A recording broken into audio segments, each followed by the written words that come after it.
After years of deliberations among key stakeholders who are members of a tripartite committee, the private sector minimum wage was increased from $44,200 to $60,000 effective July 1st of this year. And while the Ministry of Labor has undertaken several means of spreading awareness to the general public, more so employees and employers, some local companies have been flouting the law.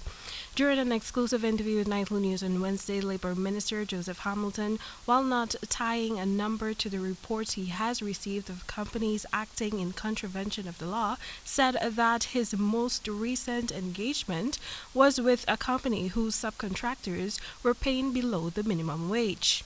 He said while the matter is being sorted out, he believes that most companies are honoring the new minimum wage. Hamilton said, too, that the change will impact just 10 to 20% of the private sector workforce, since the remainder are already earning above $60,000. According to the minister, during engagements with the executives of the companies in defiance, it was discovered that there is seemingly a misunderstanding among some employees about whom their employers are when subcontractors are present. When the report came to me yesterday, the young man who was affected, he was speaking about the company he's working for the last 7 years.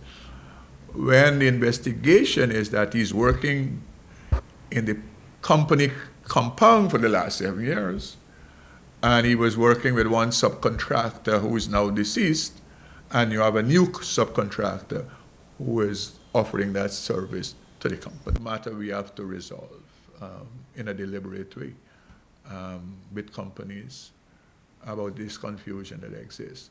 To this end, Minister Hamilton is imploring persons who are still being paid the incorrect minimum wage to report these matters. We say to the public that any person who is aggrieved, they must make those reports to the ministry for us to investigate. If you have a difficulty, I would hope, and my preference is that people make formal reports, because if we have to take the company subsequently to court, we have to rely on evidence. Prior to July, the private sector minimum wage had not increased since 2017, when it was raised from an hourly rate of $202 to $255, taking the monthly wage from $35,000 to $44,200. Timeka Rodney reporting for the HGB Nightly News.